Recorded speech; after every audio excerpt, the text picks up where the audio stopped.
Hello, good morning mga kaibigan. Ngayon po ay magluluto tayo ng ampalaya na may halong itlog.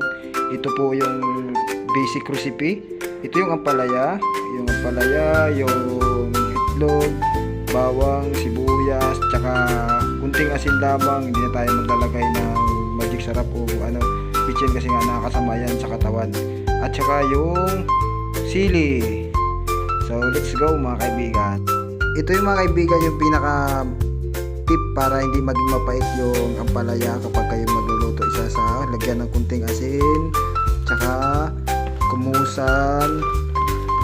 Then after makumusan sa asin ay uhugasan natin sa tubig at mawawala na yung pait ng ampalaya.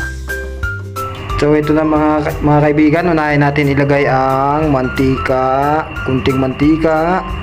Then after ng mantika, susunod natin yung panabya, yung sibuyas tsaka bawang.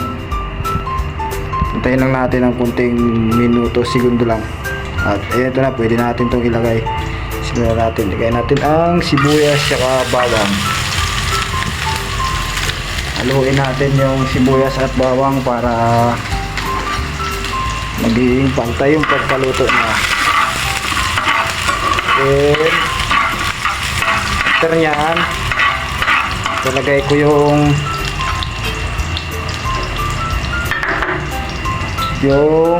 sili.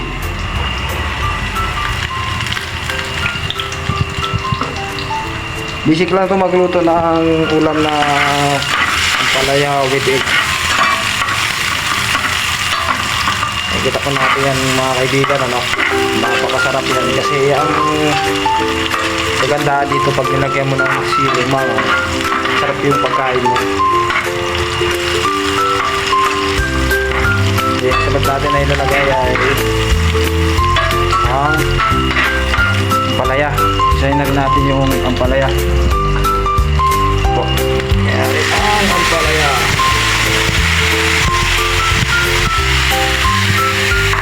Tapos lagay natin ang ampalaya.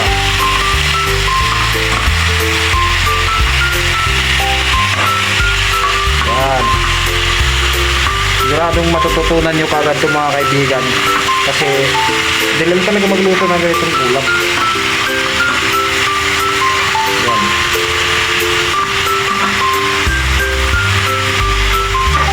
Yan. Sarap sa almusal.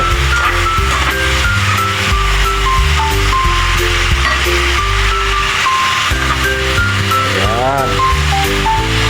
And hindi na natin pakalutuin pa para half cook lang. Half cook lang mga kaibigan. Then next natin, ilagay na natin yung itlog.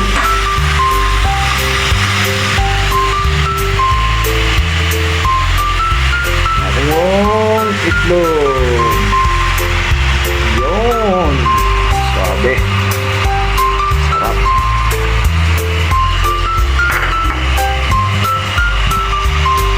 At ito ang pinakauli mga kaibigan. Ilagay natin yung kanyang asin. Yung pampalasa niya. Ilagay natin ayan. Nakikita natin yung kanyang resulta. At ito na yung naging resulta ng ating nilutong ulam mga kaibigan, yung itlog na may ampalaya. So salamat sa panonood. Para sa simpleng ulam, sana may natutunan kayo. See you sa next vlog natin. Paki-follow ng page natin mga kaibigan at sana magkita tayo sa sunod na video. Thank you for watching. Bye bye.